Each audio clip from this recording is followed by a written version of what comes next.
Blog Talk Radio. Paranormal Review Radio.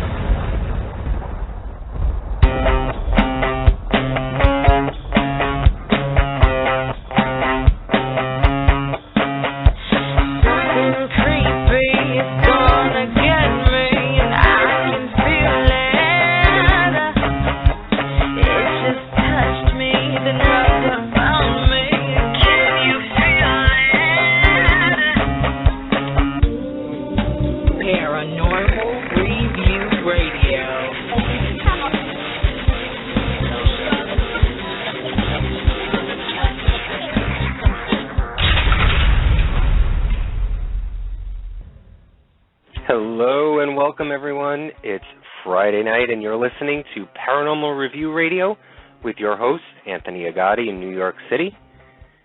And me, Luci Liebfried from Chicago. What a great show we have for you tonight. Our chat room is up and running, so feel free to ask us any questions. And if you lose sound on your player, just refresh your page or log back in. Because remember, Blog Talk can be a little testy sometimes. You can also send us an email at paranormalreviewradio@yahoo.com, and be sure to check us out on our Facebook show page. So, Lucy, I think maybe we should just start off for a little bit because we're actually waiting for our guests to call in tonight. But what we can do is chat a little bit about why we were not on last week.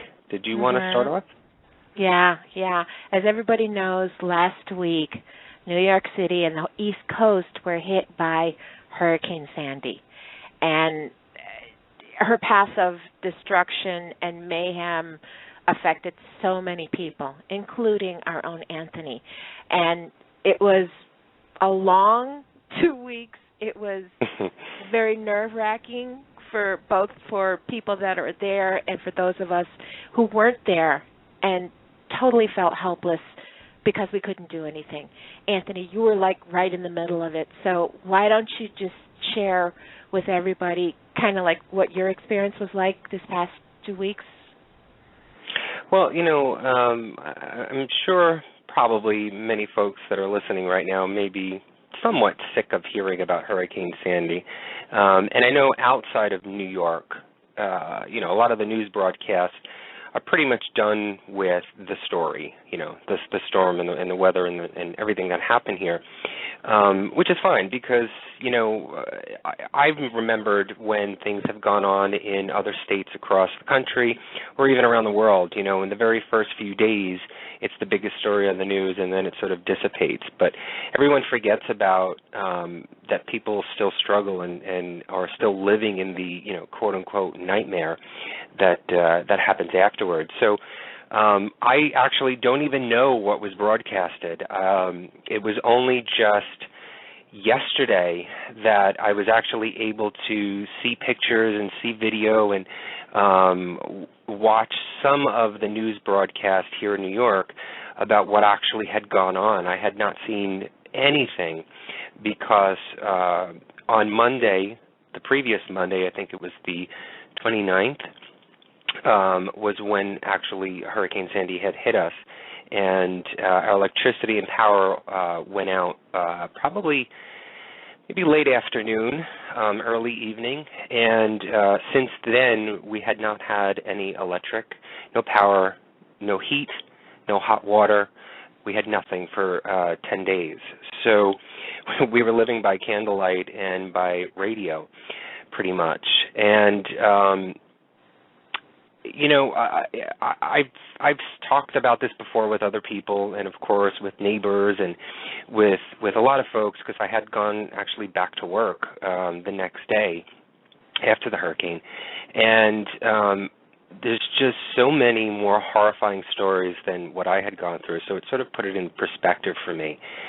And one of the good things that my company had done, and I'm not sure if we have, some new listeners tonight, but I work for MTV Networks, and that's my day job. I don't do radio full-time. I wish I did. But MTV Networks is a great company to work for, and for the past 2 weeks, has provided free breakfast and free lunch for all of its employees because a lot of our employees were affected by it. And I'm sort of in charge of all of that stuff, food and beveraging and all that event stuff for MTV. And so that was my job for the last 2 weeks, was making sure that everybody was fed. And a lot of the employees would come up to me and say, thank you for doing this, and, thank you for taking care of us, because, and two women in particular that actually came to me, and they told me that they had lost everything. They lost their home, their land. I mean, just everything was devastated, not just by the storm surge that came because they lived along the coast, but the downed trees that came on their homes. I know somebody who actually died as the tree fell onto their home. He was in his bedroom, and the tree fell down onto the home and killed him. And these two women that I remember in particular talking to me this past week was that they lost everything, but they still had to come to work because they still needed a job. They still needed money coming in to support, themselves or their family.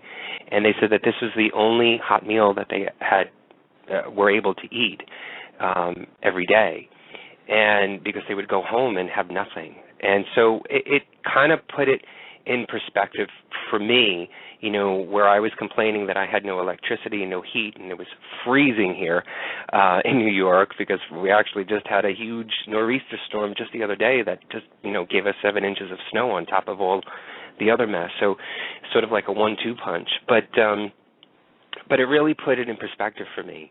And I learned a lot. I think a lot of people here in New York learned a lot about what to do in emergency situations like that, or what not to do. And I think many New Yorkers and New Jerseys and New Jerseyites and Staten Islanders are pretty much going to think differently the next time that we get a warning, a weather warning like this. So it was difficult. And not only the storm itself, because that was over in a day, and like I had mentioned earlier, the aftermath of what happened afterwards. And New York and New Jersey right now are going through this huge gas crisis. And, nothing like this has happened in the last 30 years. I think the last gas shortage or crisis that ever happened was in the early 1970s. But it is extremely odd to see people lining up for miles just to get gas, because many of the gas stations had gone on black, and the ones that were able to get the power up, it's very difficult for the truckers and the tankers to get the gas there. So now you're living with trying to get gas just to travel around. I think what exasperated it even a little bit more was because the city had shut down subway service, bus service, any sort of public transportation, and so you really relied on your own transportation to get around. So in conjunction with that, they also closed down the tunnels and the bridges to get to Manhattan. I work in Manhattan.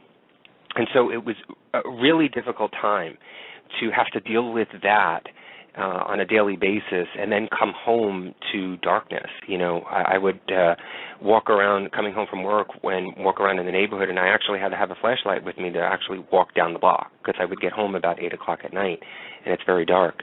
And so it's kind of weird to walk down the street with a flashlight just to make sure that you're not stepping on any wires that have come down, or could be in a puddle or whatever it is, that you don't want to cause any danger to yourself or any harm. So it's coming back to normal. I can say that. It is starting to slowly get back to normal. There are folks that are still devastated by the hurricane, and I feel for them tremendously. I know next week, Luci, I didn't mention this to you, but next week, next Thursday, my company, MTV, is actually putting on a telethon that I'm going to help and support, and I'm trying to get some local food service companies to actually provide some food and beverages for the folks that are going to be working it, the crew members that are going to be working that telethon. So I'm trying to work on that, and that's what I've been doing besides feeding the thousands of people for the past 2 weeks in my company for free. I'm also trying to work on doing that. And in addition to that, actually, I wanted to mention too, my brother-in-law came to me and said that he wanted to actually put on a fundraiser, hopefully in December, and something along the lines of creating sort of a Christmas light show, because we go crazy with holidays and lighting and decorating. So he was thinking of doing something like that in December and really decorating the house with lights and characters and animatronics and all that stuff, and maybe shut down the neighborhood or the block area here and put on a fundraising for the Hurricane Sandy Disaster Relief Fund. So it really has changed me dramatically, and I never thought that anything like that could, because I've never really experienced anything like this in particular. I've gone through many hurricanes and storms in my lifetime, but nothing like this. So it's very different and hard to get used to and adjust to. The stories that you hear every single day and the new people that you meet and you talk to, and they tell you what's going on in their neighborhood or in their home. And, just the other night I actually saw some video of a family who will not leave their home, but it was devastated by water surges, and they had to actually remove all of the walls back to the bare bones of the studs. But they won't leave because they have nowhere else to go. And they're sitting in there with a propane heater and flashlights every single day. And, I'm thankful for what was given to me and, to my family here, that we've got our power back on now and actually trying to start to have a normal life. But it is, you become very humbled, I guess. Maybe that, I don't know if that's even the word or not, but... So that's my story. I don't want to depress anybody tonight, but that's the reason why we weren't on last week. And I actually was talking to Luci last week about possibly doing this somehow, maybe doing the show last week, and maybe doing it from my cell phone. But obviously I don't have power. I didn't have power at my home, and so I was thinking of staying at work and doing it by phone there. But that would mean I'd have to stay till past midnight in the city, and getting back home would be really difficult. So I basically chose not to do that, just because it wasn't safe without having electricity in the neighborhoods and walking around. It's not the prettiest, to walk around the city with no lights on. So that's it, Luci. Well, to tell you one thing, I was worried. I was worried for you. I was worried for everybody, for your family, for the things that were going on. And I just want to remind people that even though the storm's over, the devastation and the things that are going on still exist. So if you get the chance to reach out to somebody or to help, or, just lend some support to people that are rebuilding and to people that lost things, like Anthony, like you said, there's a lot of stories out there, and there are a lot of people that have been really affected by this. And I think this whole thing has just made it affected me more, because I have people that I know and love there. And you just need to be thankful for the things that you have, and just if you get a chance to help somebody, reach out to them and help them. There's so much that we can do. And, not doing the show last week, of course, we felt bad because we didn't do it. But you know what? This whole thing was just so much bigger than all of us. And I think it was better that we didn't do the show. And we're back, and everybody's good, and we're safe and sound. And, Anthony, I'm just so glad that you're okay. So... One thing that I know a lot of people here in New York and New Jersey have learned their lesson on, and I'm sure a lot of Floridians out there that are listening know already, that when the city or mayors or the town officials tell you to evacuate your home, you need to evacuate your home. And one story in particular that was just brought up in the news here last night was of a woman who, and I can't remember if she was on the Jersey Shore or if she was in Staten Island, who her neighborhood and her town area was told to evacuate, and she didn't. And she lived in a home with her two children. and she did not want to leave. I'm not sure why. I didn't hear that part. But she refused to leave, and she stayed there. And when the storm came through, the storm surge blew the boardwalk. She lived, I'm not sure how far away, but it was probably maybe, no greater than 100 feet away from the shoreline. And the water had pushed and broke apart the boardwalk and went into her home. And somehow, I'm not sure if it was the actual boardwalk or if it was something within her home that cut her wrist. And she started to bleed, and she tried calling 911, and 911 told her that they were sorry. They told her to evacuate, but there was no way that they could come to rescue her.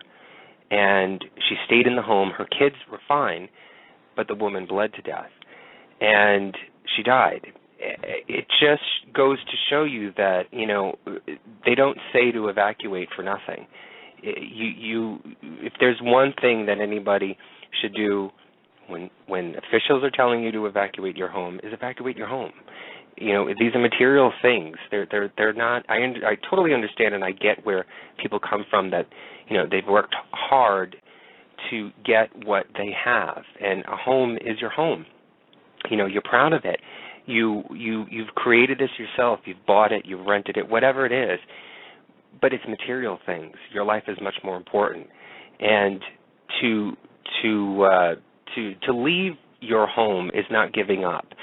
It just shows you that you're much stronger, and that you're gonna make every do to survive whatever's coming to you, especially if you've got a family. So I just think that that's something important that I think New Yorkers and New Jerseys and Staten Islanders have realized. Sadly, the hard way, but I think it's a lesson learned, and hopefully that things will get better from here on in, and we'll be better prepared next time if this happens. Who knows?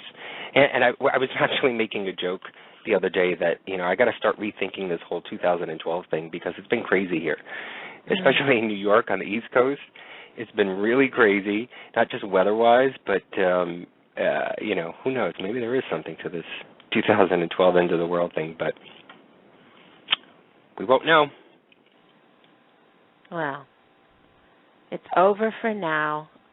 I'm just happy you're here. I'm happy that, things turned out good.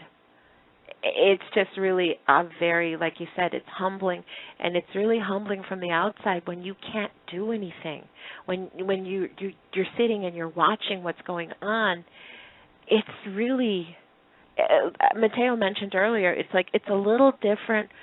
You see things happening, and sometimes I think we just tend to be, desensitized to it, or because we have no connection. This storm in particular, a lot of us had connections on the East Coast. I mean, even my own company, we have a couple offices in New Jersey that were really greatly affected by it. So this storm really, really did affect a whole lot of people, not only in the area but outside of the area. So it is a lesson learned. And you know what? The weekend prior to the storm, that Saturday and Sunday, the news here started to really ramp up their like sort of emergency requests or emergency protocols, and they were really strong in clarifying the difference, because a lot of New Yorkers or a lot of folks on the East Coast kept saying, Hurricane Irene that we had last year was not that bad. If we're going to get a hurricane, it'll be like Hurricane Irene, and we'll be fine 2 days later and we'll be back to normal. But that Saturday and Sunday, I remember specifically that the meteorologist and a lot of the anchor folks that were on the news, they kept showing the images and the differences between Hurricane Irene and Hurricane Sandy and what it looked like. And it basically, what Hurricane Sandy basically was double in size of Hurricane Irene. And that's what did it for me in order to prepare better for any emergencies like flashlights and, batteries and anything like that. I even had emergency kit. That's what our paranormal investigative little kits that Lucy, that I bring all the time, that thing came in really handy because I raided that thing and I took out my flashlights, all my lighting material from there, and I put them in a tote. And I went out and I bought a few things and kept things in a box, and I've never done that before. And I think it was those images that I saw that the hurricane was actually double in size, and I said, you know what? Maybe I should. What's the worst case scenario? I don't get to use it? Okay. At least it's there. I mean, a lot of that stuff we use when we paranormal investigate all the time. So if anything, it's just now added material to the toolbox when we go out investigating. So it really did help get that those images actually helped really solidify that for me. Lucy, I'm getting feedback from you. I know. Hold on a second. Sorry about that, guys. Getting a little bit of a feedback. Are you good, Luce? Uh-oh, I think she hung up. Yeah, it sounds like an alarm clock. Lou. You know what? I don't know what it is. It just started, so... All right, why don't you hang up and try calling in? Okay, I'm going to call in. Okay.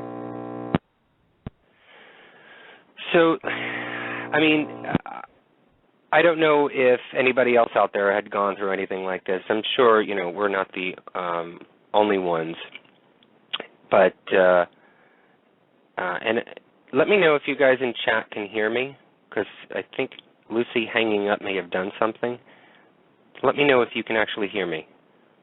Just type in the chat that you can hear me. Okay, good.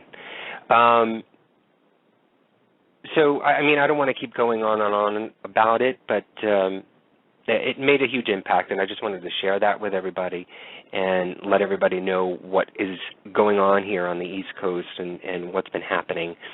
And it really is an eye-opener. And Lucy, I have to really thank her because she was, and for her for being in Chicago, she actually was reaching out to me almost every day, and the times that I could charge my cell phone, I talked to her, and she was my sort of outlet. So I really do want to thank her for being there for me and for getting me through that, where I'd have, no one to talk to or Katina, she is a living angel, like you mentioned. She really is, and I truly wanted to thank her for doing that for me. She really went out of her way to get me through all of that. So so I'm waiting for Lucy to call back. Where are you, Lucy?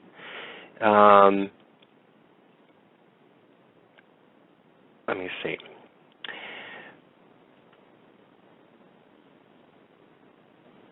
All right. Has anybody... Well, actually, let me just see this for a second here. Hold on 1 minute.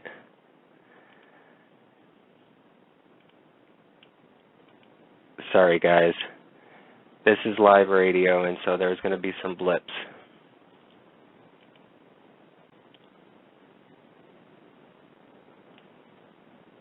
Okay.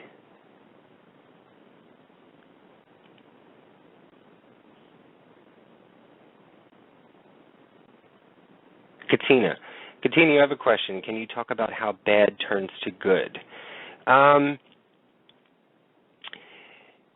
Well, I think I actually just said that. I mean, really, I could not have gone through that, my experience here, without anything good coming from it. I think I had originally and initially started to think badly, when it first happened, obviously. But I think as I ventured out and went back to work and had started to talk to other folks, it really changed the way that I thought about things and made me a little bit more compassionate.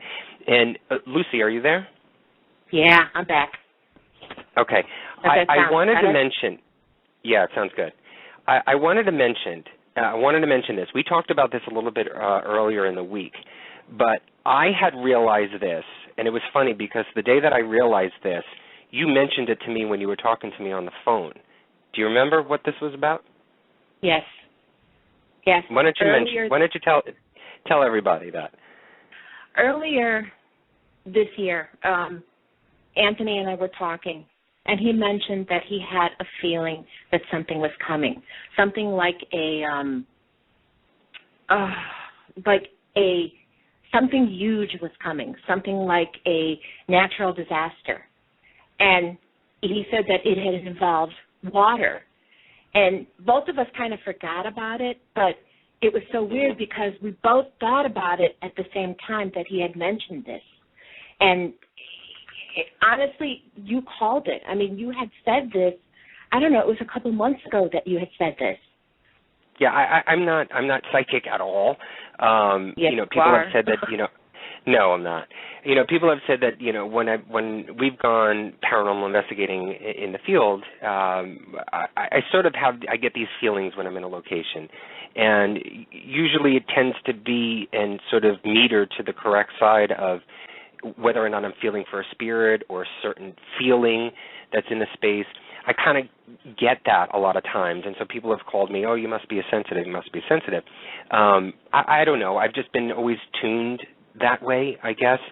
I always catch on to the way of how people are and their personalities within, the first 2 minutes of talking to them, and most of the time I'm correct. But this is very weird because I think it was back in June I had talked to you, and I said, I don't know, I was just thinking one day, and it just came to me, and I felt as though that there's going to be this big natural disaster, but it has to do with water. And I kept seeing things underwater, and that was the feeling that I had gotten. I said, I don't know whether it's here, whether it's in the U.S., whether it's, globally somewhere. I'm not sure if it's in another country. Excuse me. But I got that feeling, and then I never thought about it again. And it wasn't until I think it was about a week or two before the hurricane had come, I got another feeling again that it was, I don't know if it was just stress from work and stress from, everyday living, that I said to myself, something may happen or may need to happen for people to wake up. And I kept saying that over in my head, saying something has to happen because nobody understands anything until it smacks you in the face. And so maybe something needs to happen soon for people to sort of stop, rethink things, maybe awaken spiritually or however, to realize what's going on around them, because I think people forgot. And I sort of equated it to the feeling that everybody had here in New York after 9/11. And after 9/11, it was the most peaceful time here in New York. I've never seen anything like that for months. And then slowly it started to dissipate and everybody got back to their quote-unquote nasty selves. But I just felt that way, and it was about a week or two before the storm. And then when the hurricane came, gone through everything, and then it wasn't until earlier this week that I said, it just hit me again, and I said, oh my God, I said that about 4 or 5 months ago, about some sort of natural disaster. So that was a weird click for me to actually comprehend. I don't claim to be psychic. I don't claim to be any sort of clairvoyant, whatever it is. I'm not even sure what you would call it. But that was just a weird, I guess, memory that I had. Well, I've told you before, I believe you have the gift, and even though you won't admit it, you do. I don't know if I got that gift. I don't know. Well, all right. So you know what, Lucy? Why don't we get on with the show? Yeah. All right. The world is a living spiritual being. This was understood by the ancient philosophers and the alchemists, who referred to the spiritual essence of the world as the anima mundi, the soul of the world. They regarded the world soul as a pure celestial spirit diffused throughout all nature, the divine essence that embraces and energizes all life in the universe. Lucy and I have come across many people in our careers who feel that we need to become awakened and to realize and breathe in the transformation our world is creating for us. But we have found that there's no one better in this pure celestial universe than the divine Laura Magdalene Eisenhower. Laura Eisenhower is a cosmic mythologist, global alchemist, and clairvoyant healer, and is the great-granddaughter of Dwight D. Eisenhower. She is on a profound mission to reveal our true origins connected to the transformation, growth, wisdom of the earth and nature for sustainable, healthy living at this time in our spiritual history. Laura will hopefully share some of her wisdom with us and open our eyes to what possibly could be oppressing us all humans.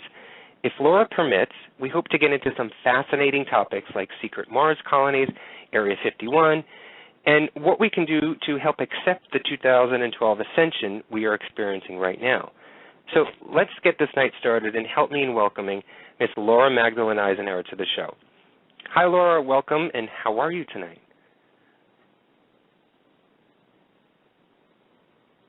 Are you there, Laura? I'm sorry, Laura? I had the mute button on. Yes, I'm here. Hi there.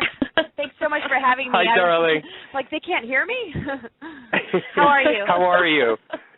I'm great. Hi, it's so Laura. good to be here. Thank you for having me. Hi there, Lucy. Great. Welcome. I'm so happy that you could join us tonight. You know, Me too. Laura, we've been looking forward to this. And you know what? As we mentioned in the intro, you are the great-granddaughter of President Dwight David Eisenhower. Now, I realize that you may have been asked this many times before, but I really wanted to ask you, can you tell us what it's like to have the name Eisenhower? I mean, have you found that it's opened doors or changed the way that others have treated you? Well, that's a great question because, I do think it does have an effect on people. I mean, it's a name that people recognize, and I mean, it comes with the positive and negatives. I get a lot of projections on me, a lot of questions that I guess have to do with me answering for the president, the former President Dwight. There's a lot of just really weird things that come along with it because of some information that just hasn't been very clarified in the mainstream or in our history books. So a lot of my path has been about digging into those deeper layers before I guess I was ever challenged with those questions. So I came pretty prepared to handle carrying the name by the time I was a grown-up because I had already really uncovered some things that are very unique, to myself in relation to the man that he was and some of the things he warned us about, of course. So in a sense, it's more than a name to me because it's sort of it assists me with my mission. My whole name, Laura Magdalene Eisenhower, in a sense, the Magdalene energy being the divine feminine energy, and then here the Eisenhower connecting to the military-industrial complex, the government, the military, and all this stuff that, in a sense, the two names together create some sort of alchemy and, kind of assist me on an energy level to, do my mission. But as far as opening doors, I kind of grew up with a lot of doors open that I ended up closing because they seemed to be, superficial and just because I was carrying this name.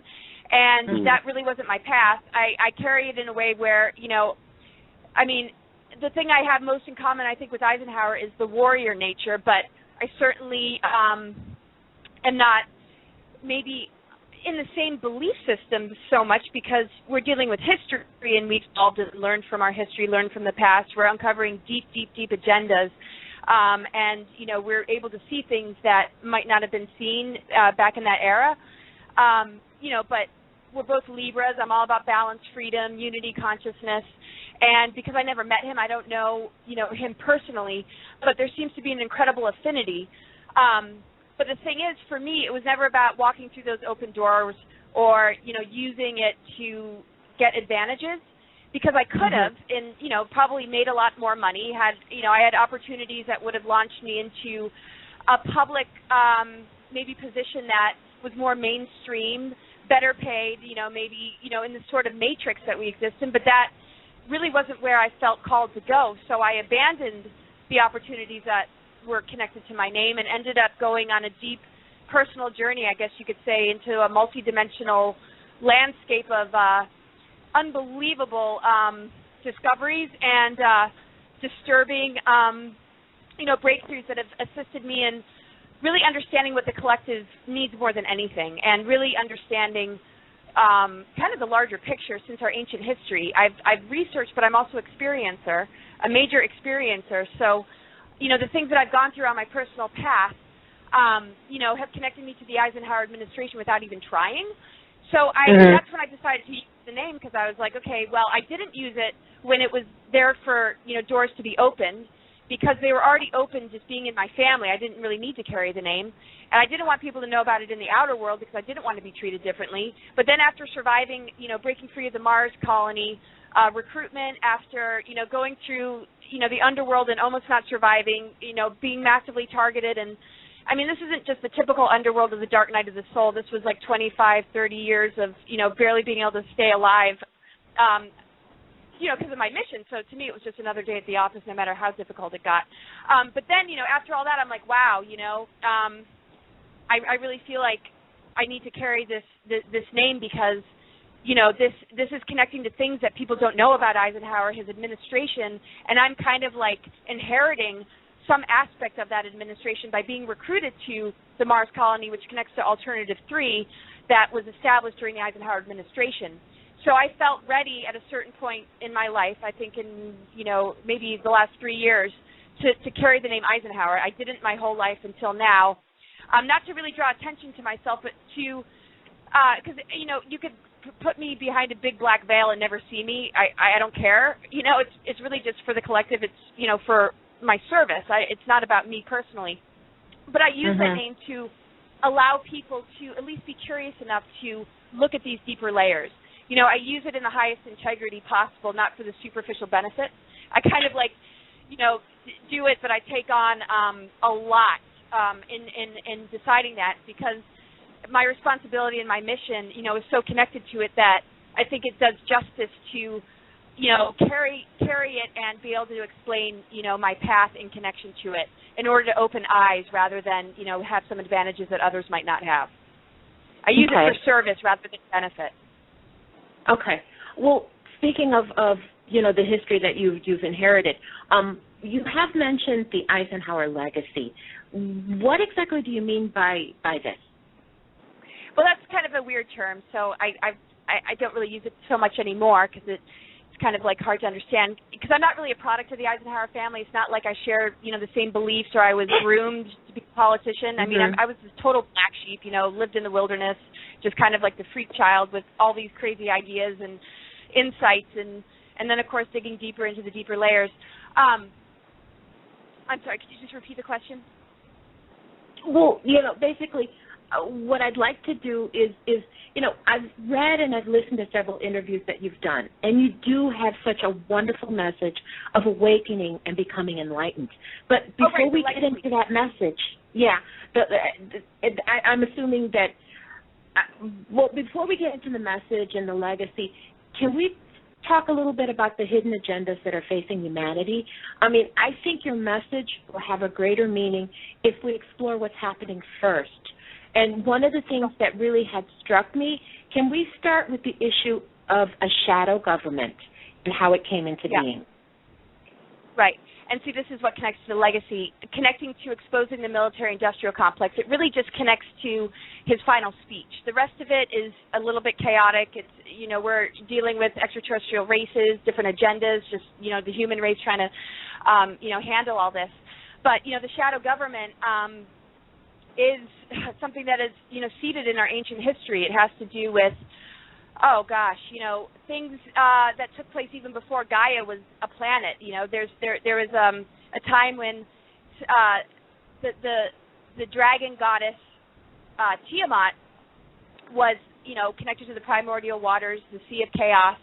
And in the beginning of creation, we hear about the Lucifer energy and, that rebellion and that agenda. And, what follows this is a rescue mission and, then the fallen Anunnaki, the Elohim, the Watchers, and all that, mixed into it, which sort of seeded religion. But, the Luciferians that came before that felt sort of kicked out of the way, emerged, into kind of mixing with some of the fallen Anunnaki in agreements to have world domination. And I'm trying to kind of summarize and run through that real quick. It's much more complex than that, and I'm sure it raises a lot of questions for people. But basically, there's a power structure that was established, and it was, really designed to sabotage the ascension path of humans. It's an agenda that is against humans because they're seeded with divine potential to be able to reach a level of, I guess you could say, creative divine potential, like a blossoming seed, like the blossoming of consciousness that they have wanted to prevent, because they're not able to ascend in the same sort of way. They could if they sought, redemption and igniting that divine spark within themselves. But really, these fallen angelic realms have chosen to be controlling, to live in separation from Source, and to desire playing the role of God in a way that doesn't connect us with Source, but instead vampires from us in order to take power and utilize that power to run things and determine our future and destiny, in a sense to keep us trapped in this 3D world so that we keep reincarnating in this matrix and really, in a sense, never have a chance to embody our abilities to come and go from the physical as we choose, as multidimensional, creative beings that have access to our universal family and the many dimensions that are out there. So, this is basically the Illuminati, the shadow government. It's reptilians. There's 7 different species of reptilians, so, not all reptilians are bad, but, it's basically, competing with the supreme being and just, hates humans because, they are very, they hate the human potential, and humanity is very vulnerable in this 3D reality. It forgets its origins, it reincarnates, it has amnesia about its past lives. So every time we're born, we're thrust into this culture of such programming and mind control that most people don't question their origins or their past. They'll kind of just take what the teachers tell, society tells them and what their parents are telling them. And that's basically, been run by the Illuminati. I mean, most things that we see in this world, media, even, obviously government, weather, with the chemtrails, social engineering. I mean, everything under the sun is basically run by a very, very, very dark group of people. And their numbers aren't very large, but their ability to affect the masses is huge. And because they exist outside of, the time matrix, and they're lower fourth dimensional beings that, also have connections to 6th dimensional energies and are able to even implant from 11D energies, 11th dimension, what their plan is to create a reverse grid and invert creation so that we don't reach our potential. And, we used to be 12-strand DNA. We used to, and, DNA goes way beyond 12-strand. But the shakeup that happened in the beginning of creation, really, with Tiamat and this big cosmic, catastrophe with lots of different wars between races, shook up the planet so much that a frequency barrier was put in place and disabled our DNA. And so I could go on about the history, and I have about 12 hours worth of information that I can't really cram into it all. But that's basically the origins. It's just it's a rebellion against God, and it wants to play God, and it runs everything in our world. And so I guess the legacy for me is to carry on the exposing of the military-industrial complex and to complete this process. But adding the missing link of unity consciousness, bringing back the divine feminine energy, sacred union, the balance of the masculine and feminine energies. And it's a lot different than war or whatever, or presidency or government. It's really connecting people back to the organic ascension timeline and really connecting to our roots, our divine origins, our divine blueprint. And so it's not really about Eisenhower so much, or the Eisenhower legacy, connected to the presidency, but it's just, it's a legacy connected to the Magdalene as well, and just all that I'm about, to insert this into the ancestral line, to offer it, something to change maybe the direction the Eisenhower family might have gone in. I specifically chose this family line to do major work, and there's a lot of clearing that is needed to take place, and it just has not been easy, but I guess that's it in a nutshell. Well, Laura, I'm a huge researcher on the cover-ups and conspiracies that have gone on about UFOs and the Greys and the aliens. But before I get into that, I really wanted to know, when did you start, and you mentioned this earlier about your personal path, when did you start your personal path into where you are now, and how did you start it? Well, I think it started at the age of 6. I mean, it was immediate. I mean, my first conscious recollection as a child, just knowing that when you're not really a baby anymore and you can kind of find self or just who you are. I mean, the Magdalene energies, the Sophia. I mean, all of that was just. I even told my mom, I'd been buried alive. I had to dig myself out, and I meant more of on a collective level, the feminine energy, just something that I really felt at a young age, something was majorly wrong. I could tell that there was a sinister agenda or some sort of programming that humanity was running on. I can't say I said that at 6, maybe 12. But like at 6, I had, I was connecting with spirit. I was, connecting with the Christ energy. I was even, talking to Eisenhower. And I just kept thinking, why does this man keep showing up? And like, oh my gosh, this is a family member. And I mean, I knew that we were related when he was showing up, but I just couldn't figure out why. And it was just like, I was being prepared. I mean, and beings, would communicate to me. I don't really, I don't channel or talk to beings, on a regular. That's not really my thing. I just like to have direct connection with my intuition and source. But I did have a visitation from what seemed to be a very high group of beings that, told me to look for it through a viewfinder. I was like in this place, and they said, look through this. They said, you can create this. You can. It was a positive timeline. They said, don't lose your truth. Hold on to this for dear life because they're going to rip it away from you. They're going to try and, take you away and all this stuff. And, these are things that I was experiencing at a really young age. And so, for a little while, there was this preparation. I was really in a lot of divine light, a lot of stuff being downloaded to me, and I was just really grasping, what I was here to do. And then, lo and behold, everything did come along and try and destroy me and take me off planet. And, it lasted over 20 years or so, but I never forgot and just deepened my intuition. I mean, these beings might have just been an extension of my higher self. I just knew deep in my heart, do not let go of your truth. You know what you came here to do, no matter what people do, no matter what they say. Just don't lose your focus. Don't give in. Don't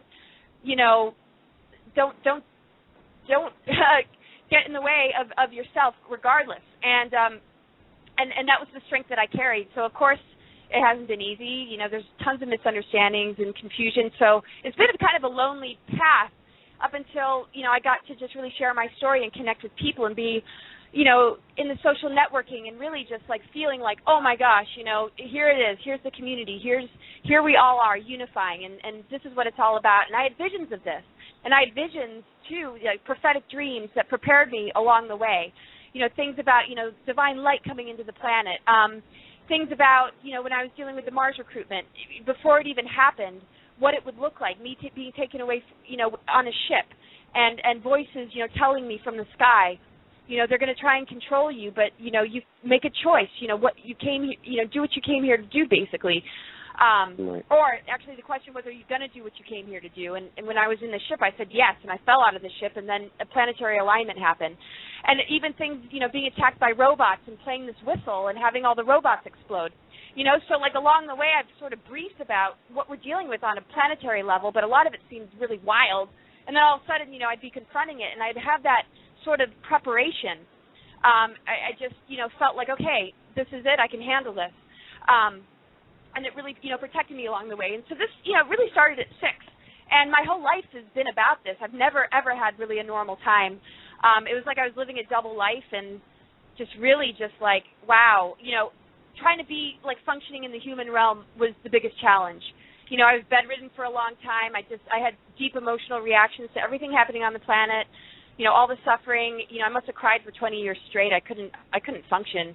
And then I couldn't be in my body. Like I could not inhabit the physical. I was just multidimensionally, like, gathering aspects of myself, breaking through gatekeepers and busting through really stubborn forces and energies. And I knew it was to overcome the global elite patriarchy, the archons, the reptilian agenda. But I didn't have all the terminology until I was able to put all the dots together around the time of my Mars recruitment, when I really saw things for what they truly were, which validated my premonitions and what I was sensing as a child. And then I became a hardcore sort of researcher and just found information that matched what made sense to me. And I would navigate based on what made sense to me, what my intuition was telling me, and then I would find information that validated it. And then I, could tell I could trust that information. But things like Area 51, the military-industrial complex, the Mars colony, the, MK Ultra programs and projects and super soldier, all that, got much more into my awareness after 2006. The more shocking stuff that I just wasn't fully aware of. I knew something was up. I'm blown away by how much is being uncovered and how deep and just sick some of this stuff really is. Well, you just mentioned Area 51. I mean, President Eisenhower, according to reports, made contact with alien beings. And I think there's a video in which a retired New Hampshire State Representative Henry McElroy Jr. Saw a secret briefing document intended for your great-grandfather. Do you believe this to be true, and was this part of what allegedly happened at Area 51? Well, I mean, I was not there, of course, and, all I have is, like everybody else, is rumors and Internet. When I, address my family and ask questions, it's just like hush, hush. I don't know if I'm pretty intuitive. I lived in the wilderness for a long time. I've studied, I was at a clairvoyant institute. I'm pretty darn good at reading energy. When I ask family, about these sort of things, it's like I can't sense that they're, lying. And there's nothing sinister there, but they'll say things like, about him meeting with the Greys, that trip supposedly to the dentist, when he in actual fact met with extraterrestrials. When I asked family about that, they're like, no, he was at the dentist. And I'm like, are you guys kidding me? Like, I mean, this is a big fat rumor. People are writing books, okay? People are dying, they're on their deathbeds revealing this information. There's whistleblowers, like, you can't. So I'm like, okay, I'm not going to get very far with my family, and no judgment. I'm just on this on my own. I'm the only one in this family talking about UFOs, ETs connected to Eisenhower. So there's nothing that doesn't shock me, but I can't verify anything. All I can say is a lot makes sense.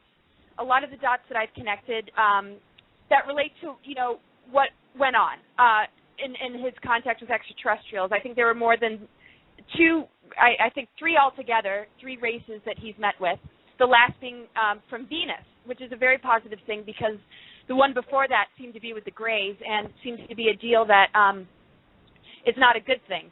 But people think that treaty started with Eisenhower, and in actual fact it didn't. The first president that signed a treaty with the Greys was Roosevelt. And the Grey alien agenda, the artificial timeline, and just the whole intrusion of the ascension timeline was really between Churchill, Hitler, and Aleister Crowley.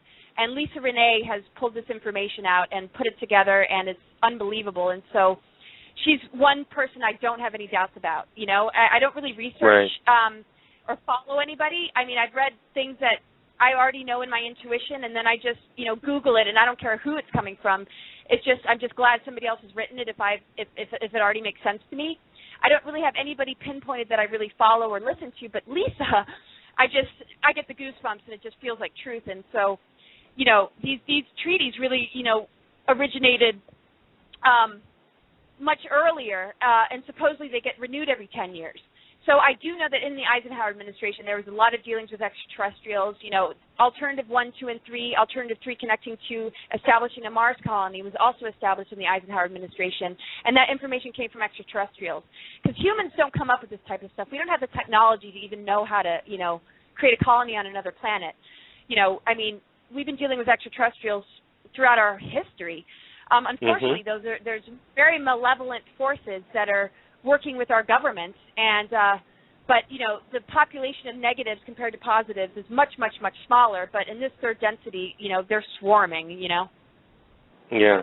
I mean, how do you explain the Greys to someone who is either not familiar with the term or the background of it, or is sort of closed-minded to the aspect of Greys? Well, there's a lot out there about, Greys and their origins, and, I guess I could just share what makes most sense to me, but, it's never really a complete answer because these kind of discussions could go for hours.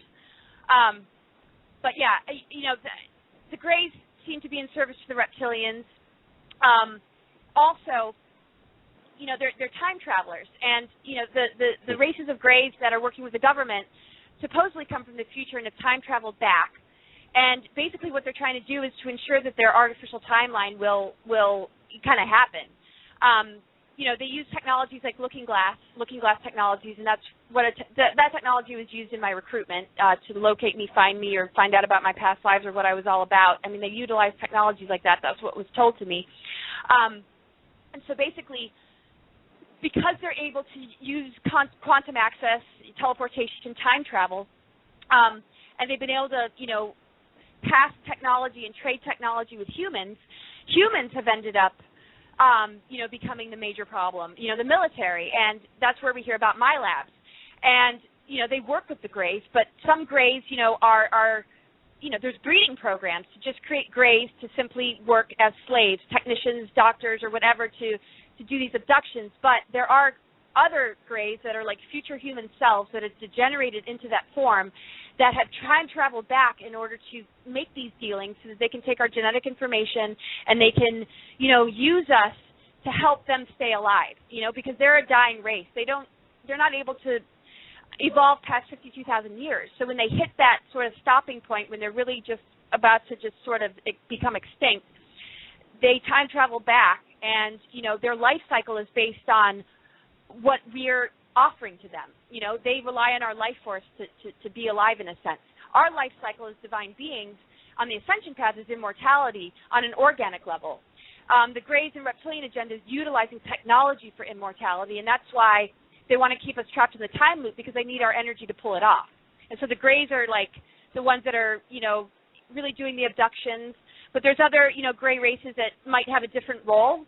Just like there's, 7 different species of reptilians, there's a lot of different types of Greys. But the ones that I'm most familiar with are what Dan Burrs talked about. He was a whistleblower, used to work with MJ12, and he was a scientist. He met with J-Rod and all that. For people that, I would just research him because I'm not going to explain too much.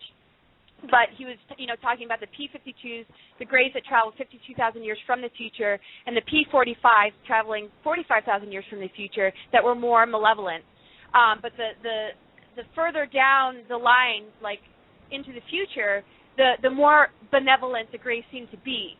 But I still think it's a manipulation, because by that time, 52,000 years, they had, collected enough genetic information or energy from us to understand how to be more emotional and more, maybe able to relate to us.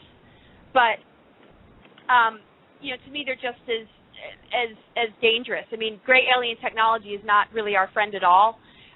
It's not part of the organic ascension path or structure. I mean, we are beyond this technology, but we're being duped and dumbed down so that we look to technology like it's the god, like the money system, like that's what we need to progress. And that's a lie. We don't need it to progress at all. And when they glamorize things like transhumanism, when they glamorize, certain technologies, we have to be really careful. I'm not saying, ban technology. We need to find a balance between nature and technology. And the gray alien technology really is not in harmony with nature. And what it's doing is, they're seeking, domination over the universe and many planetary, just everything.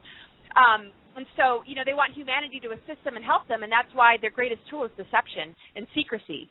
Most people don't even know that they're serving a dark agenda, and the ones that have, that do know are the ones that are so hidden. Most people that work for them, a lot of them think they're doing good work and that they're being humanitarian, and they're just being used.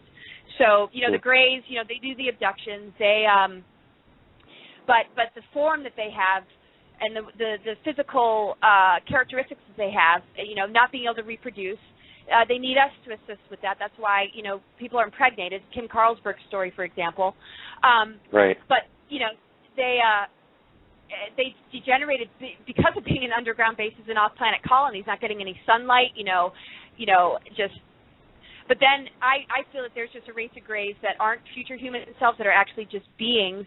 I don't know much about them, but I just know that there's a lot of races out there. But primarily, they work with the reptilians. They're like the slaves of the reptilians.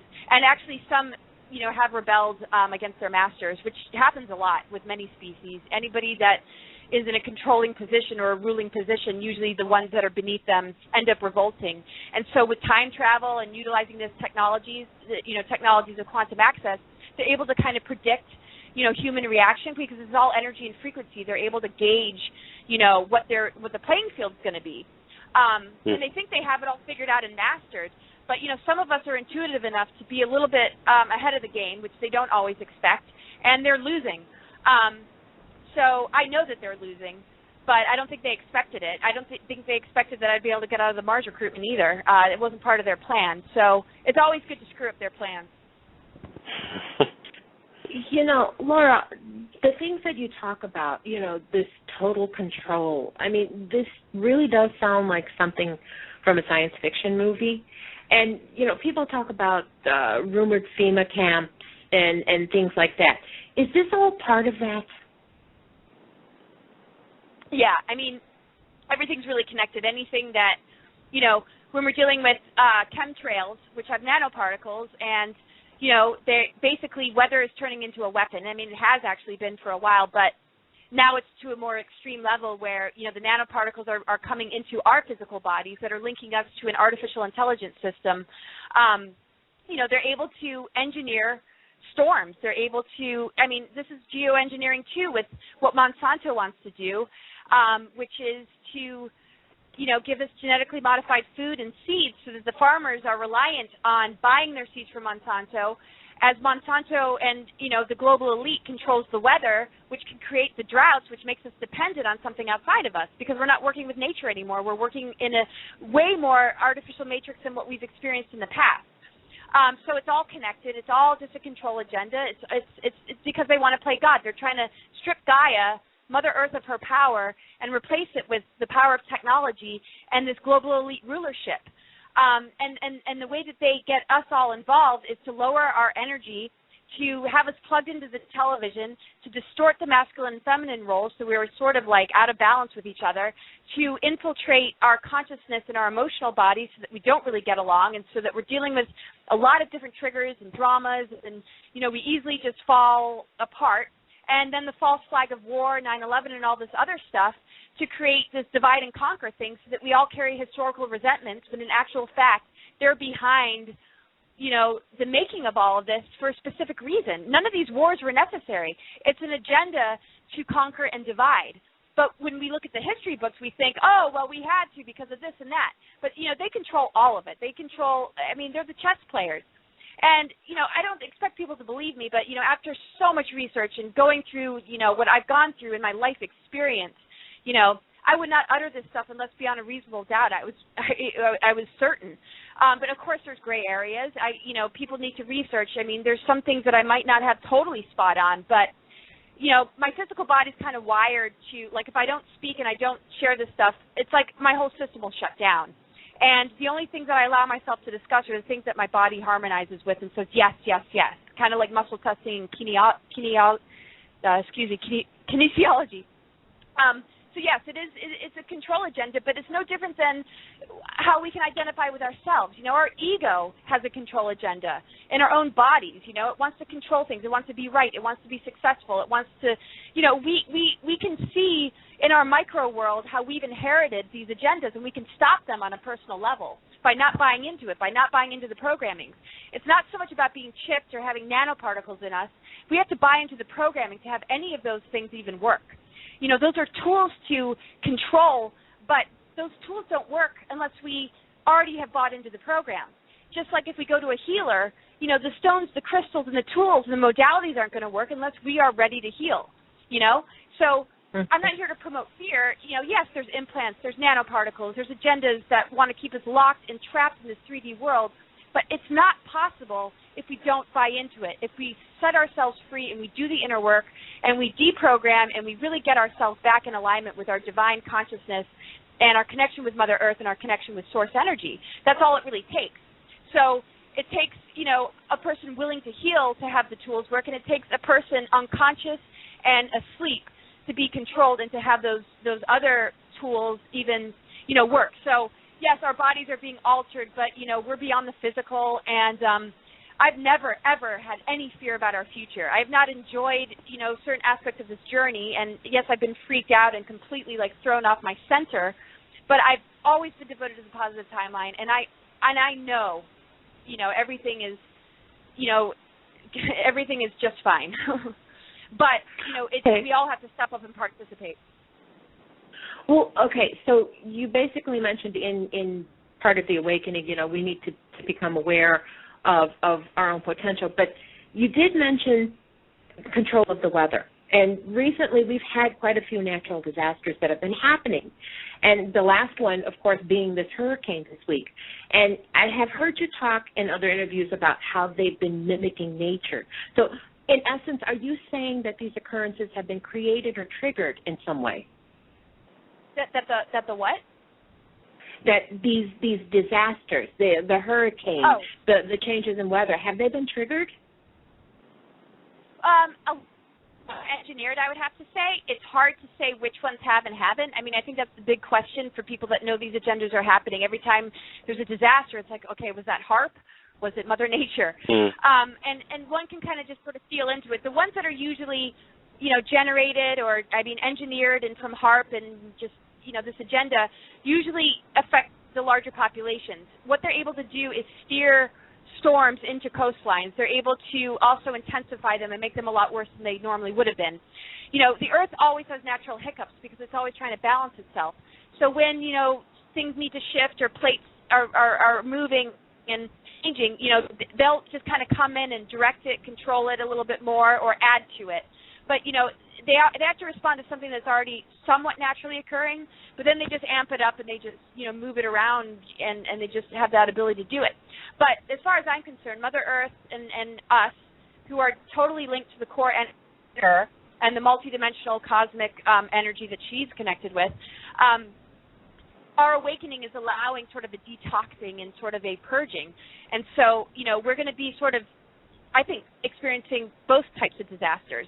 And, disasters, really, in a sense, can be very awakening and can be, actually really positive in a lot of ways. Not the suffering aspect, not the dark aspect. So don't get me wrong, of course. But the thing is, as, the techno world is trying to, put controls, on the feminine, on Gaia, also the programming into the male energy of just, patriarchal type energies. There's a revolt happening, a spiritual revolution happening where Mother Earth isn't going to put up with it, and the deeper knowing and intuition and spirit of all humans is going to, be triggered and say, wait a second, this isn't right. Just like a person, with a disease who gets an epiphany and all of a sudden their immune system, shifts and they're just able to heal. Right now we're like on chemotherapy and we're waiting for the collective to recognize that there's a better way to heal this cancer that we're in. And it's on an organic, level of really understanding energy and really going deep and pulling things out on a root level. And so we're moving from an artificial way of healing into a deeply organic way of healing. And this is allowing Mother Earth to, purge and cleanse herself. And so I think right now we're on the cusp of engineered weather disasters and Mother Earth coming in and, the collective coming in and instigating and triggering a detox, a purification, a realignment, and, because we're in a shift. We're in alignment with the galactic plane. They're trying to sabotage our ability to connect with it, but it's still there. So when people wake up and they understand these deeper layers, they can start to say, wait a second, the queen is evil, okay, maybe somebody who used to look up to her now can say, wait a second, this isn't right. And they can start to pull their energy back and take their power back and put it where it counts. And when enough people do that, it's going to trigger, just like the human body gets triggered, a healing response. But there's always a healing crisis, especially if somebody's been addicted and, lost and just unconscious and putting all sorts of crap in their body for a long time. The healing can be just as sort of scary as the illness, as the body detoxes. So I feel like we're in that phase right now, and we can choose to be the white blood cells, the immune system, or we can choose to be the disease. And we have to recognize what we're plugging into so that we can align with the right forces, because we're all, everybody, the more the merrier. I mean, we need as many as we can. But also, if the collective isn't able to, it's on an individual level as well. We're not going to be held down by the gravity of others' ignorance. I mean, if we're ready to ascend, we're going to do it anyway, individually. Okay. Well, okay, so, the collective needs to open up and to become aware. But yet, if some of these things are being created and manufactured, isn't this a way to make us dependent on the powers that be and take that ability to have the freedom to evolve away from us? Yeah, that's exactly what they're doing. It's total dependence. Target the things that, relate to our basic needs. I mean, there's not really a whole lot anybody can do. That's our food supply. It's our water. It's the air we breathe. It's also our relationships that are being targeted. So, And this is why it's so critical, to be talking about this, because, just like any relationship, when you find out your mate's cheating, it comes out of the woodworks. It changes everything. But as long as there's silence and secrecy, we're all living a lie, and we're, it's gonna go on. So now we're busting the energies. We're bringing it to light. We're saying enough already, and it's creating a ripple effect, and it's going to change the game, because if we don't, that's exactly what's going to happen. Anybody who's seen the Hunger Games, I mean, there were districts, and then there was, the elitists, and then, they could generate anything with those technologies. And I'm serious, we have those technologies. Those are the sort of technologies they're using. And, they want to trap sentient beings, those that, are naturally capable of ascending, and they want to manipulate us into being completely and totally dependent. And so people who are still looking up to the government or thinking that change is going to happen in the government, might be very, very disappointed. I mean, it's time to really unplug from that whole system altogether and recognize that it's here to manipulate and to take our power, to take our just everything, and to tell us what we want to hear until the next thing you know, we don't have much left at all. And it's not even about Obama. It's about the shadow government. It's about the forces he has to deal with. And so it's crucial that we unite and expose. And that's exactly what's going to change everything, because as we know in our own personal lives, once you bust somebody in a lie, justice naturally starts to happen. But when you don't, you carry their karma in your own field. When you wake up and you say no, that bounces back to them, and that's what's going to crumble it, is just us refusing to submit to it, to be a part of it, and to be silent about it. And we can't worry about what other people think. I mean, I probably sound crazy to most people, but I don't care. I just don't care. What do I have to lose? My God. I'm lucky to be alive right now, so I mean. I can say, honestly, right now I just had like an aha moment. I mean, I love the phrase that you said before, choose to be the white blood cells or choose to be the disease. I mean, you can't get any simpler a statement than that. And to me, when you just said that, that was sort of like, aha, it was an eye-opener for me. But you mentioned before about the Secret Mars project, and that you were recruited into this project. What was that all about? And what I mean is, and I'm trying to sort of generalize this, but I know you can get into more detail about it. But what was it like? What happened? Were you physically on the planet Mars?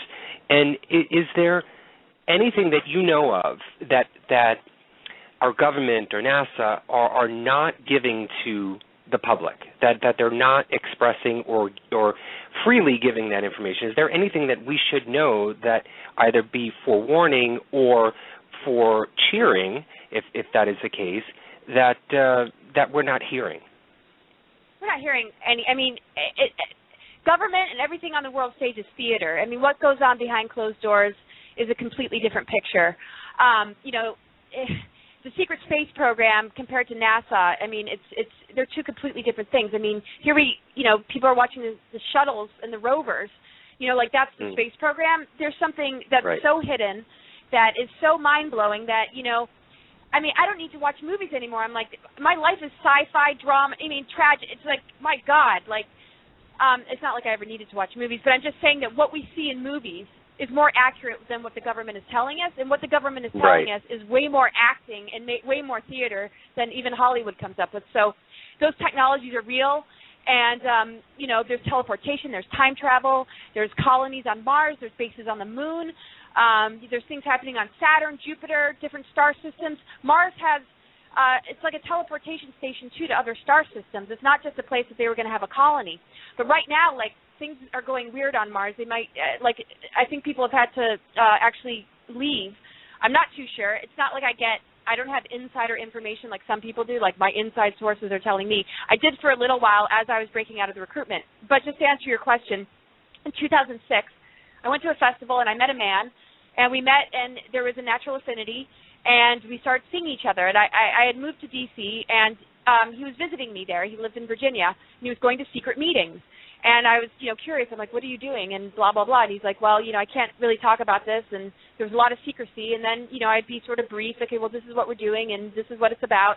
And he said, we are going to Mars. And I'm, thinking, wow, like, I just didn't take it that seriously. I thought, maybe this was something that the public did know about, and it's something, like Richard Branson talks about taking people to Mars. So I'm thinking, oh, okay, like space travel, like future stuff, cool. But I don't really want to go necessarily because I got a lot of work to do here. I got a mission on Earth. Before I, head out to the stars, I just have a very grounded mission on Earth that I'm just so devoted to. Nobody can rip me away from it, which they found out. But I'm basically being convinced you have to go to Mars. You don't really have a choice. Down to the point where if you don't go, you'll be kidnapped, leading to major chaos and just craziness because I started to realize I'm not allowed to talk about this. They're telling me I can't talk about it. So, okay, maybe because they're trying to I'm trying to always rationalize things like there's a positive spin until I ran out of the positive spins and I realized, this is a dark agenda. And, I started to research the names of the people that were connected to this recruitment that he was visiting with in these secret meetings. And, what I heard was nothing, really, because it was all surface jobs and careers, physicists in Austin, this particular guy working at Los Alamos. Okay, well, there's a red flag. Remote viewers, psychic spies. Okay, then it's getting a little bit weirder. And then, that was all I found. But I'm like, no, keep looking. You're going to find something. And like I said, I had that dream. During that time, I was taking up into a ship. They said they're going to control you, and you have a choice. And I made my choice, landed in the ocean, out of the ship. Actually, the ship took me up in chains, which was sort of symbolic. But I landed in the water. There was a planetary alignment. This was before, though, I knew how deep this agenda was. I just woke up and I told my partner, wow, I had this dream. And, here I'm dealing with a partner who's an agent, who has a handler, who's a mind control victim, who has multiple personalities.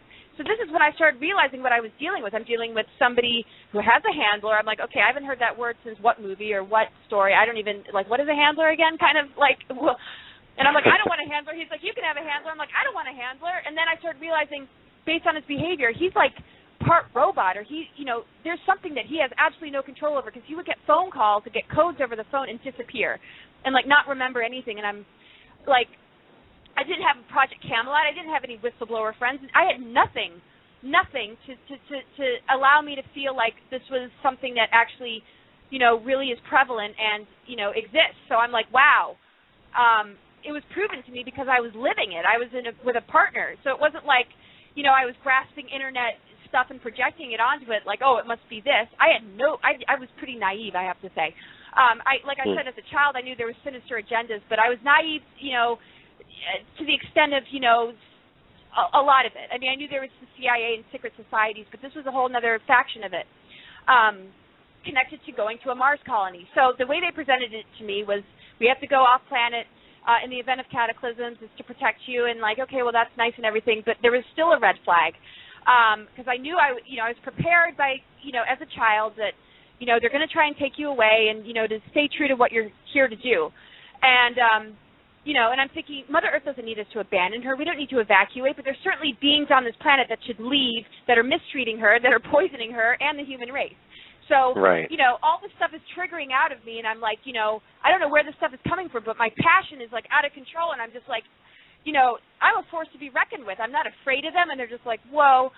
And it's just like I absolutely refused. And so, as I said, after that dream and when I shared it with him and I started to realize, the nature of him and the fact that my partner was like this mind control victim and multiple personalities being used to coerce me into this project as a love relationship, so I'll go with him anywhere I want to go. I also found out that through the looking glass technologies, they targeted us in a past life, knew we had a natural affinity, and knew that I would fall for him, and captured him in the program to then, bring me along.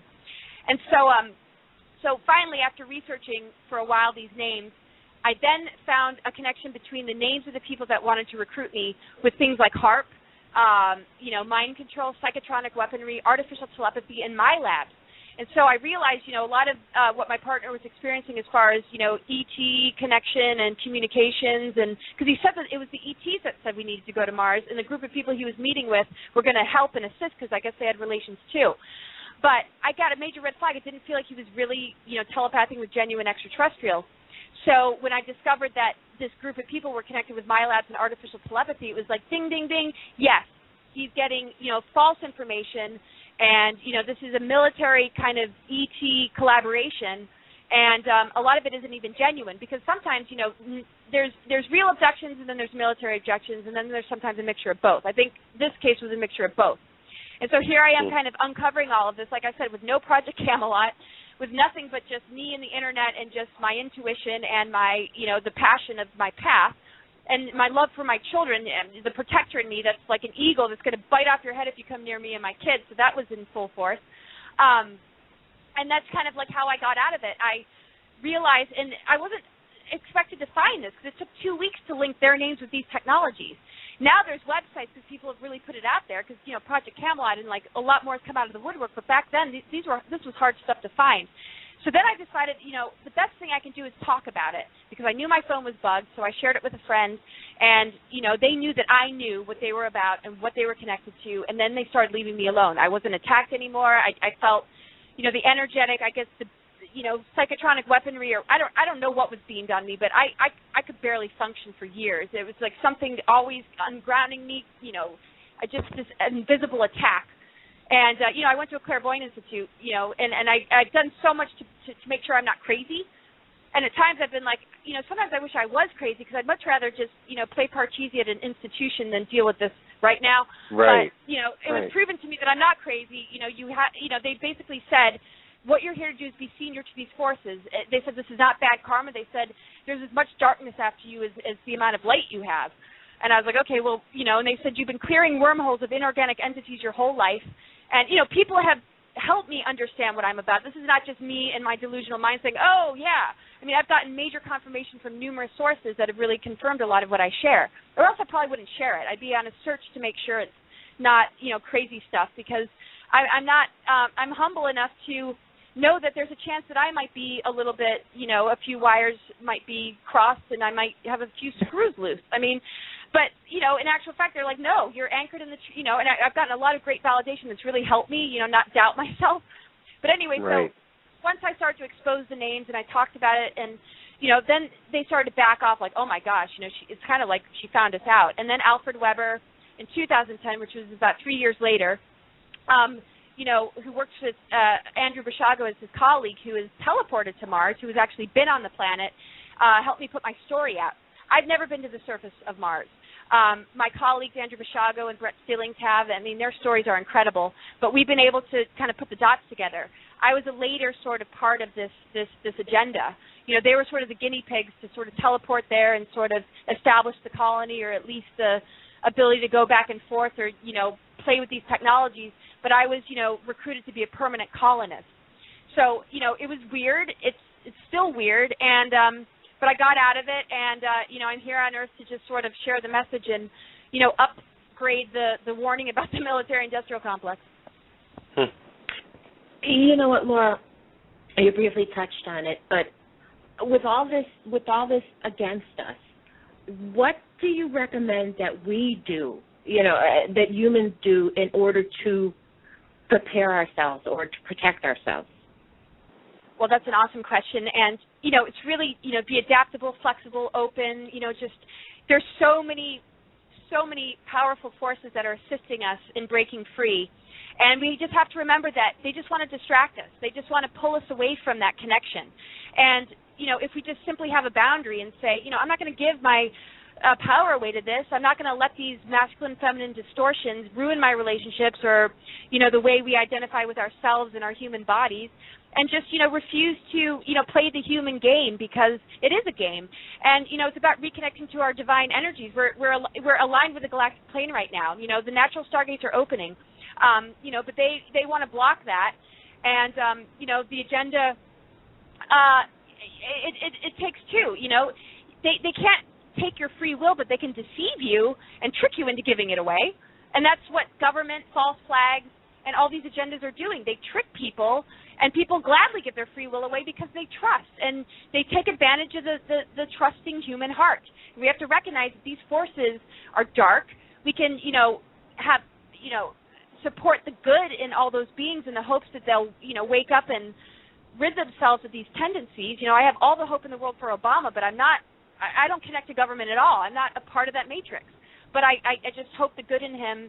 I mean, I just hope that, all beings are able to break free. I mean, I'm not going to, play the game of duality and create enemies here. I mean, I want to unite and unify. So, just hold love in your heart, compassion, forgiveness, because a lot of humans, are being used and possessed, and, and just really, own a lot of positive energy and just don't doubt, what you're capable of. We're really powerful beings. I mean, they're so afraid of us that this is why they're doing it, or else they would, if they really had any power, it would be easy. But they go to really sick ends to have control, and we just simply need to recognize that we're being fooled, we're being tricked. And, once we get that, we're on our way. We're on our way to freedom. But if we continue to make excuses for our leaders and we continue to want to trust something that is absolutely destructive, that's just like somebody hanging on to a bad relationship because they're too insecure to move on. We just have to say goodbye and connect with, yogis used to be able to pull food out of the sky. And, we have powers that, we don't need the money system. We don't need any of this stuff. But, we've been dumbed down to a place of looking to them because we feel we need them. We become dependent, and, and it's been passed down generation to generation, and this is where it stops. We have to reconnect. We're here to lift the veils and not be taken advantage of anymore. And so the best thing that any of us can do is just to become empowered. Be careful, of giving your power away to anybody in the truth movement, too. False gurus, false prophets. It's really about personal empowerment, recognizing the divine within yourself, and, owning your creative freedom and living in integrity, because that's a high frequency. People think they can get away with being, jerks and, we have to pay attention. It's all about energy and frequency, and that's what the chips and the implants and the mind control target is frequency. If they can get us to a low enough frequency, they can control us. If we dismiss that and we stand in our truth and power, we're way superior. We have higher energies that are easily accessible that can absolutely dismantle their game. But, most of the collective, it's like if we never heard about dinosaurs and one day somebody said, hey, by the way, these huge giants used to wander the earth, we wouldn't believe it unless, we were raised being comfortable with that idea because we've seen the bones and we studied it in school. But, take a 6-year-old that has never heard about reptilians or the shadow government. None of us have been prepared, so it sounds preposterous. But, if we learned about it as kids, it'd be just as normal as eating eggs and dinosaurs. And that's weird if we came from another planet and it was new to us. So, we just have to recognize, yes, this is disturbing and uncomfortable, but it's just because we're not used to it. But once we start to accept it, the truth of how we can deal with it and the abilities that know how to conquer it will be accessible to us because we are superior beings to these lower demonic energies. Bottom line, we are amazing, and so we just got to own that. You've mentioned, not just tonight, but in other shows, so many enlightening things, but yet so controversial. Have you ever feared for your own safety by making statements? Oh, well, I was in way more danger when I didn't have a voice. I think it really saved my life to be able to speak because, once you get enough, once people know you and you're high profile enough, I'm not that high profile and I don't care to be, but, the reason I started talking was, out of service for humanity because I need to know, but I knew that this was the only way I was going to be okay, I feel protected by the support. I feel protected just by being able to talk because having this all locked up in me was almost giving me heart attacks every day. It was so terrible for my health to not express all of this. But yeah, And you're protected by the truth. Yeah, exactly. Just divine protection. My love for, I'm a deeply spiritual person. I love nature. I love God. I love love. That's very protective, and we just have to connect with those energies because that's like the immune system that protects us from disease. There's a force field of protection that we all have a connection to, but just like the body, if you treat it like crap, it weakens the immune system and it's easy to get sick. And the agenda is basically to make us so off balance that we're easily controlled and we're easily attacked. When we're in our power, when we're balanced, when we're in our strength, we have a force field. Our auras, don't let anything in. Everything bounces off. So, the first step is to weaken us. The second step is to control us. But we can easily get that back just by recognizing this. But yes, my life isn't so threatened now. I get death threats a lot, but I don't really worry about it. I think they just, I just think they're just trolls. I mean, somebody wrote me not too long ago saying there are some things worse than death, and major. It was a pretty bad one, but then I don't know. I mean, I just kind of like whatever. I'm not afraid of death, so to me, like. And I told the Mars recruiters when I felt like they were going to kill me, I said, well, if you do kill me, what's going to happen? I'm going to reincarnate even more pissed off, and I will haunt you in my, it's like, what are you going to do? Right. There's no separation. Yes, we're in these physical vehicles, but like we're eternal beings. So once we drop the fear of death, it's amazing what can come out of us. I mean, so a lot of manipulation about death is another tool they use. They've kind of locked us into this life-death cycle. And when I say they, I'm talking about lower astral, energies, fallen angelic realms that used to have a connection to source energy, that know how to kind of use the lingo and play the game, but in a distorted version that is just enough off base of truth so that it captures people, but then it completely, throws them off. You know what, Laura? This has been absolutely eye-opening, and where can people go to get more information about these hidden agendas and your message? Well, my website's cosmicgaiasophia.com, but, most of my writing and most of my expression actually comes through Facebook. My name there is Laura Magdalene Eisenhower. And, I'll be doing I'll be a teacher at Exo University. I'll be doing courses every month. And I just do events, and I do a lot of conferences, and so that's always posted on my website. And I just want to say one more thing. Everybody's got to remember that this is all very much inner work. It's about getting over ego, duality, and allowing our ego to be an instrument of divine will by allowing our egos to listen to our higher self. Once we do that, we've actually conquered the game, and we send out a frequency that helps really, assist others in awakening. Because they really only rule the lower chakras and our lower energy. So, just want to make sure people know that. Because if we look too much outside of ourselves, we'll get lost and we'll become fearful. If we recognize it's really inner work and it's an initiation, it's a graduation, really, it doesn't feel so daunting. Laura, you know what? I do want to thank you so much for joining us tonight. I want to mention the website again. It was cosmicgaiasophia.com. Is that it? Yes, it is. Okay. Are you going to do any more shows or radio appearances that we can look forward to? I have some coming up. I'm not quite sure who it's with, but I think in the next 2 weeks or so I'll be posting. But I just want to thank you so much for having me on. I've really enjoyed it, and it's just been a wonderful flow. So thank you very, very much. Laura, thank you, Laura, so much. You know what? May you remain safe and continue to speak out for the good of all. Okay? Have a great night and a wonderful weekend. Okay, thanks so much, and thanks for what you're doing and allowing people like me to have a voice. So have a wonderful night, and thanks everybody for listening. Thank you, Laura. Thank you, Laura. Take care. Bye. Wow, we just, and we say this every show, but that was just a little bit of what Laura has to say. I mean, there are so many different topics that we can get into with her, and if you are interested and you love the conversation that we had tonight with her and are interested in learning more, I mean, please go visit her website, Cosmic Gaia, that's Gaia, Sophia.com, or check her Facebook page. She's at Laura Magdalene Eisenhower. If you just type that into the search in Facebook, she's got some amazing posts. She does she writes some blogs that are very interesting. So please go and visit her and maybe just post a hello message, and maybe you'll be able to learn a little bit more, or maybe learn more of her other topics and projects that she's gone over. What did you think, Luci? I'm blown away. I mean, she touched on so many things, and you know what I wanted to say before is, like, when I first started researching and started reading some of the stuff, and I mentioned this to you, a lot of it seemed very, very unbelievable. But as I listened and as I read more, she really does, things click and things start to make sense.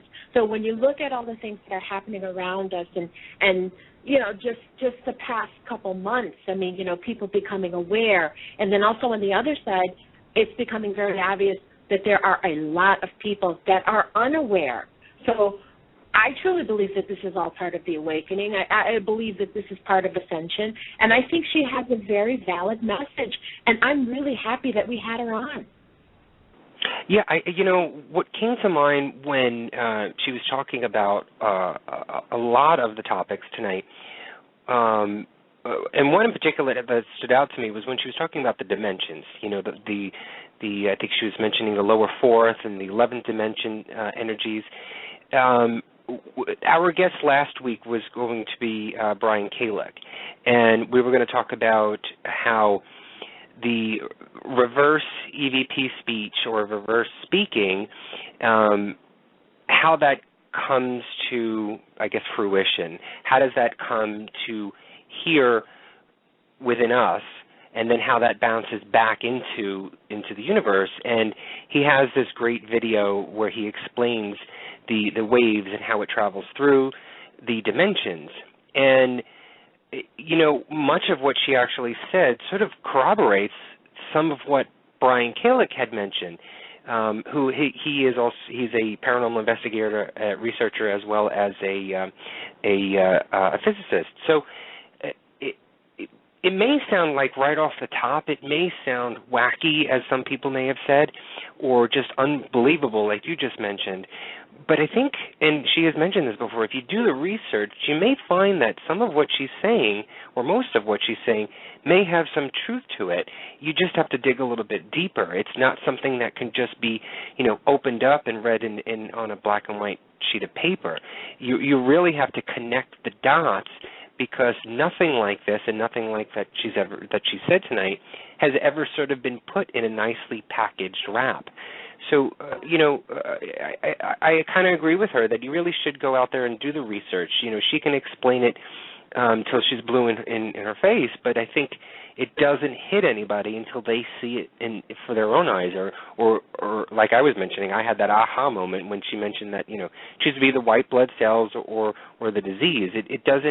It won't hit you until it sort of clicks in your mind. And I think that has to happen on your own. I don't think anybody else can say anything, you know, 100 times, a million times over again, so that you get it. You have to, you yourself have to actually come to that moment. So I think it was pretty interesting. I think there's so much that she touched on, and I think we only, like, just glazed over the tip of the iceberg. Again, you really need to do your research and look into these things, you know, and like you mentioned, Anthony, I mean, whether or not you find it unbelievable or, you know, just off the wall, I really do think that part of this awakening is everybody finding out their own truth. And like you said, you had your aha moment. Mine came right in the middle of all the research, but it's up to you. It's up to you, the average person, to do the research, to find your own aha moment and maybe get a little bit closer to what the real truth is, and whether or not it's to progress and become more aware, the global consciousness.